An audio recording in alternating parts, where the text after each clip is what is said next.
नमस्कार जोहार। आप देख रहे हैं भारत मित्र।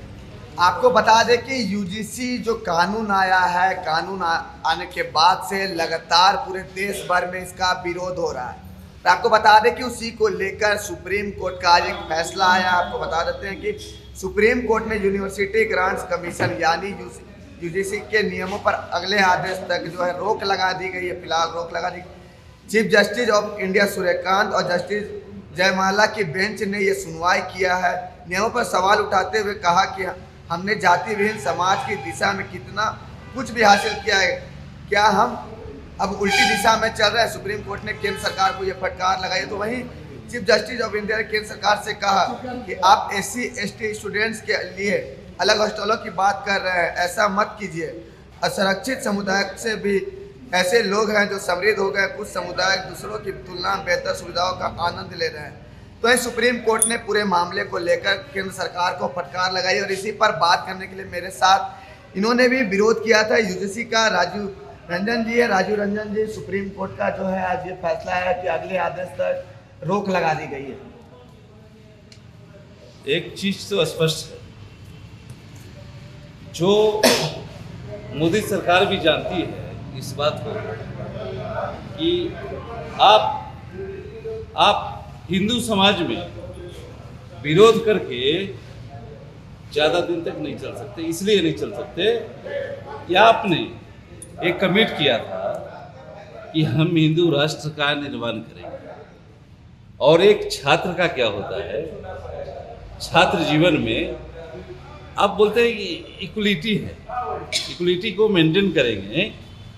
समानता बैकवर्ड फॉरवर्ड से टैलेंट तो नहीं आता, टैलेंट आप में है और टैलेंट के आधार पे आप नौकरी लेते हैं।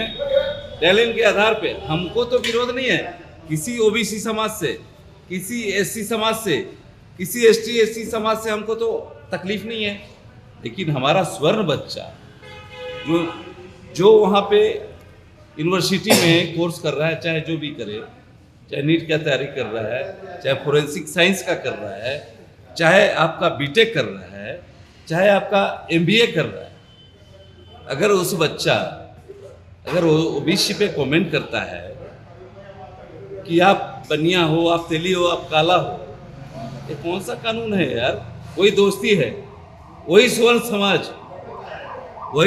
समाज देश को आगे बढ़ाने के लिए पूरा ओबीसी को, ST हो, सबको हम लोग तो एक ही चीज़ कहते हैं ना कि समाज पूरा एक यूनिटी से चलता है। समाज में अगर आप हिंदू बोलते हैं ना तो इसमें कोई जात नहीं होता। आप फॉरवर्ड कास्ट के साथ इंजस्टिस हो रहा था। ये जो कानून लाए यूजीसी का, उसमें प्रावधान क्या था कि आप कंप्लेन करिए तो वो कल्प्रिट हो गया। कल्प्रिट जब हो गया तो उनको सही साबित करने के लिए उनके पास ऑप्शन नहीं है। कौन सा आप सिमिलरिटी की बात करते हैं, आप इक्वलिटी का बात करते हैं, तो ये इक्वलिटी है क्या? आप उसका लिखीजिए ना कि हम बोल दिए कि ओबीसी आप हैं, ओबीसी में आप मेरे पे कमेंट किया तो हम ठीक है, गलत ही किया, तो हम इसको विरोध कहाँ करें? कहाँ उसका ऑप्शन है क्या? मोदी सरकार ने बनाया क्या? मैं मीडिया के माध्यम से मोदी जी को, और स्वर्ण पूरा जितना जात है, ओबीसी भी मेरा भाई है।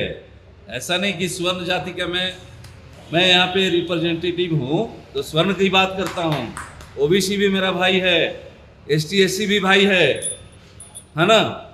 तो हम सबको बात कर रहे हैं, सबका हमारा अंदर एक हिंदू समाज के अंदर हम लोग जो मानते हैं, स्वर्ण समाज जो मानते हैं, कोई हमारा गैर नहीं है, सब हमारा भाई है।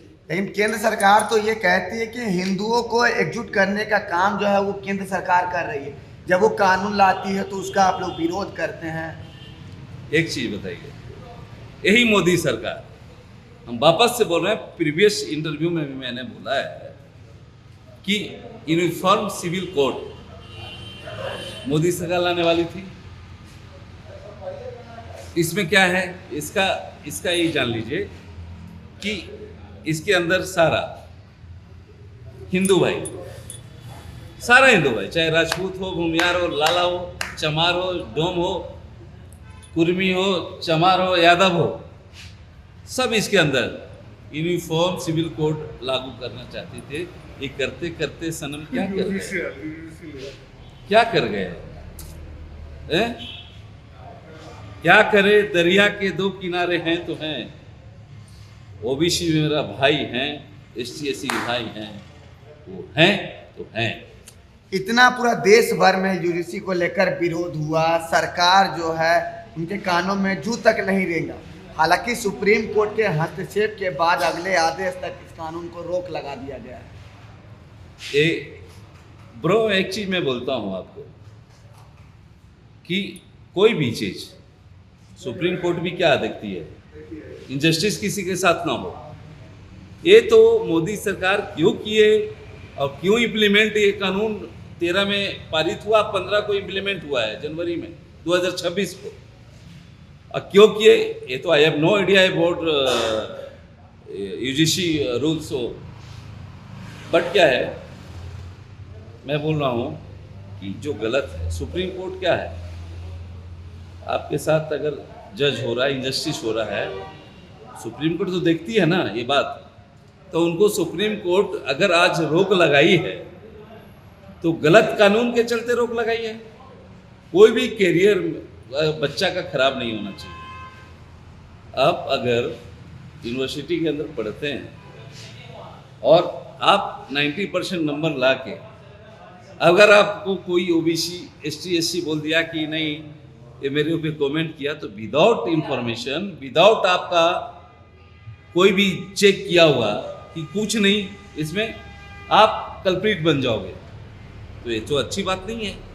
छात्र का जीवन एक जैसा होना चाहिए। इक्वलिटी कानून निकालते तो इक्वलिटी का मतलब क्या होता है, बराबरी। आप पूरे 140 करोड़ जनता में टोटल केस पता है, केसेस कितने हैं? 300 केसेस हैं, वो भी 169 केस फर्जी है। तो आप किस आधार पे इस कानून को इम्प्लीमेंट कर रहे हो भाई? ये तो भेदभाव आप कर रहे हैं।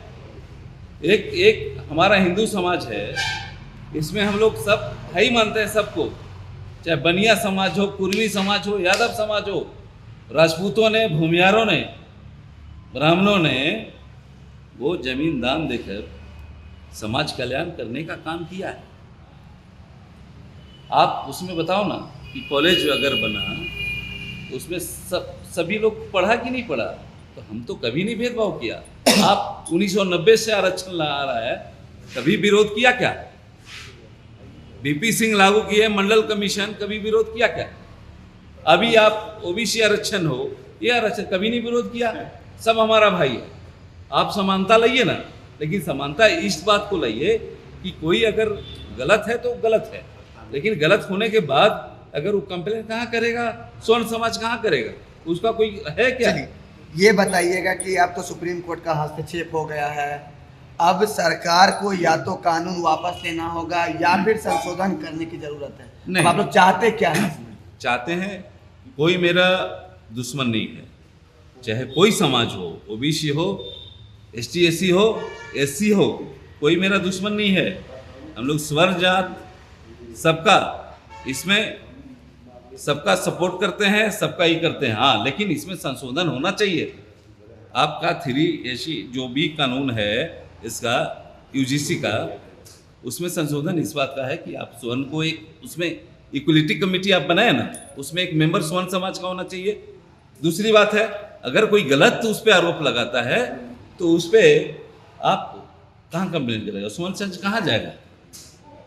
मोदी सरकार अगर इस बात को जबरदस्ती थोपता है स्वर्ण समाज पे, तो भूल होगी उनकी। अगर हम लोग बैठाए ना तो उतारने का ताकत भी मोदी जी का रखते हैं। सुप्रीम कोर्ट का फैसला से कितना? सुप्रीम कोर्ट से फैसला से बहुत संतुष्ट हैं। और माननीय सर्वोच्च न्यायालय ने जो आज आदेश को रोक लगाया है उसका हम स्वागत करते हैं, और उसी पे और रिक्वेस्ट भी करते हैं मोदी सरकार से, आप जो इम्प्लीमेंट करेंगे संशोधन इसमें करिए, नहीं तो भारत में क्या होगा ना उनको भी पता होगा। चलिए परिचय बता दीजिए। कैप्टन राजीव प्रवेश Singh, shipping corporation of India, स्वर्ण एकता मंच। स्वर्ण एकता मंच के राजीव सिंह जी थे। इन्होंने साफ तौर पे ये कहा है कि मोदी सरकार को संशोधन करना होगा, नहीं तो आने वाले समय में भारत में एक बड़ा आंदोलन जो है वो मोदी सरकार को फेस करना होगा। हालांकि पूरे मामले में सुप्रीम कोर्ट ने हस्तक्षेप करते हुए अगले आदेश तक यूजीसी नियम जो कानून आया है उस पर रोक लगा दी गई है। अपने सहयोगी के साथ मैं Ratnesh Kumar Sinha, the Bharat Mitra, Ranchi. Supreme court का ये डिसीजन जो है वो स्वागत योग्य है और हम लोग तो अब सरकार से पूरी तरह से निराश हो चुके थे। तो सुप्रीम कोर्ट से ही जो आशा थी और ये आशा पर उन्होंने एक बहुत ही सही मुहर लगा दी है। और ये जो जजमेंट, ये जो एक्ट था, ये बिल्कुल ही क्या कहा जाए, जो बीजेपी गवर्नमेंट से हमें उम्मीद नहीं थी, उन्होंने ऐसा काम किया। समाज को विभाजित करने वाला एक एक्ट था और कम से कम हिंदू समाज को जो अब यूनाइटेड होना चाहिए, समाज प्रगति कर रहा है, लोगों को अब यूनाइटेड होना है, एक होना है। आप क्यों समाज को और विभाजित करना चाह रहे हैं? मैम लेकिन इस कानून से लोगों में दिक्कत क्यों है? देखिए, कानून से दिक्कत इसलिए है क्योंकि आप समानता की बात कर रहे हैं। ये सब जो कानून था ये इक्विटी के लिए था। कैसी इक्विटी? जब आप एक पक्ष को पूरी तरह से आरोपित ही साबित करने पर लग गए हैं। आपने जो एक कमेटी भी का गठन किया है, इसमें उस कमेटी में सवर्ण का कोई रिप्रेजेंटेटिव ही नहीं रहेगा, तो समानता की बात वहीं ख़त्म हो गई। प्लस स्कूल कॉलेजों में, यूनिवर्सिटी में तो बात बात पे एक उम्र होती है, सब में जोश रहता है, जज्बा रहता है, किसी भी बात पर लोग डिस्कशन कर सकते हैं। मतभेद हो सकता है, मनभेद भी हो सकता है। तो मनभेद को तो इस तरह का कानून जो है वो फ़ायदा उठाने की जगह देता है ना। दो बच्चे आपस में लड़ गए, भिड़ गए, किसी बात पे बहस हुई। आजकल तो इनटॉलरेंस इतना है कि देखते हैं सीट को लेकर के लोग एक दूसरे का मर्डर कर दे रहे हैं, रेलवे स्टेशन हो, कहीं पर भी हो। तो जब यूनिवर्सिटी में इस तरह की बात आएगी तो कोई भी एक पक्ष जो है वो दूसरे पक्ष को अपना बदला साधने के लिए भी तो इसका दुरुपयोग कर सकता है। प्लस अगर आप सामने वाले को कोई मौका नहीं देंगे अपनी बात रखने का, आपके पक्ष का कोई रिप्रेजेंटेटिव नहीं है, तो कैसे समानता? और बच्चों को 10 साल के लिए सज़ा दे देना, जिस समय उनका कैरियर बनाने का समय होगा और वो बेबुनियाद बाद में साबित हो जाए, गलत भी साबित हो जाए, तो जिसने किया है केस उसके लिए कोई कानून नहीं है। ये तो पूरी तरह से एक पक्षीय था, गलत था। एक तरह से आप जो हैं डॉक्टर हैं। जी हाँ। डॉक्टरों जो हैं, डॉक्टर इसको कैसे देखते थे इस कानून को? देखिए, डॉक्टर से पहले तो हम लोग इंडिया के सिटीजन हैं, है ना। कोई भी पक्ष हो, किसी भी कैरियर से आप जुड़े हुए हों, लेकिन हमारे लिए सबसे पहले नेशन फर्स्ट है। और जो भी कानून होगा जो देश को विभाजित करने वाला होगा, जिससे हमें लगा कि समाज में विघटन पैदा हो रहा है, हम लोग तो उसका अगेंस्ट ही बोलेंगे, उसके विरोध में खड़े रहेंगे हमेशा। जो भी पढ़ा लिखा पक्ष होगा, जो भी एजुकेटेड क्लास होगा, वो कभी भी इस कानून का समर्थन नहीं कर सकता है। एक तरफ है सरकार जो है अभी भी इस कानून में संशोधन नहीं की है, कानून वापस नहीं लिए, लेकिन दूसरी तरफ अगर देखेंगे तो सुप्रीम कोर्ट ने हस्तक्षेप करते हुए अगले आदेश तक रोक लगाए। जी, सरकार अभी भी कुछ नहीं की है। सरकार से तो, इस सरकार से हमें इस बात पर बड़ी निराशा हुई। सरकार में सवर्ण वर्ग के भी इतने सारे रिप्रेजेंटेटिव थे, सब लोग मैक्सिमम तो पढ़े लिखे हैं, और उसके बाद उन्होंने पहले तो ऐसा कानून बनाया क्यों? इसकी कोई ज़रूरत नहीं थी। SC ST एक्ट जो है वो पहले से था। प्लस जब ये कानून बनने के बाद मैंने भी बहुत सारी चीज़ें पढ़ी इसके बारे में, और जो सामने निकल के आया कि SC ST केस में मैक्सिमम जो केसेस हुए तो OBC के द्वारा किए हुए थे, और आप फिर उनको भी असंरक्षित वर्ग में ले आए हैं। तो ये तो शुरू से ही सब कुछ गलत है। और सरकार की मंशा क्या है, इस तो बड़ा मुश्किल है इस चीज़ को समझना, सरकार ही समझेगी। क्योंकि पॉलिटिक्स में बहुत सारी चीज़ें लोग करते हैं और पॉलिटिकल गेन के लिए करते हैं, लेकिन मुझे जहाँ तक समझ में, पॉलिटिक्स में मेरी जो समझ है, बीजेपी को इससे फ़ायदा नहीं हुआ है, नुकसान हुआ है। 1 तारीख को भारत बंद का भी आह्वान किया गया है। जी हाँ, अगर भारत बंद होगा हमारा तो पूरा समर्थन रहेगा। हालांकि अब सुप्रीम कोर्ट जो है उनका ये आ गया है, तो शायद हो सकता है ये बंद वापस हो जाए, मुझे नहीं पता है इसके बारे में। लेकिन अगर भारत बंद रहेगा तो हम लोग तो इसके पूरी तरह से समर्थन में रहेंगे। पूरा नाम बताइए ना। मेरा नाम डॉक्टर मृणालिनी पांडे हुआ। मैं सिटी ट्रस्ट हॉस्पिटल में एज ए गायनोकोलॉजिस्ट हूँ।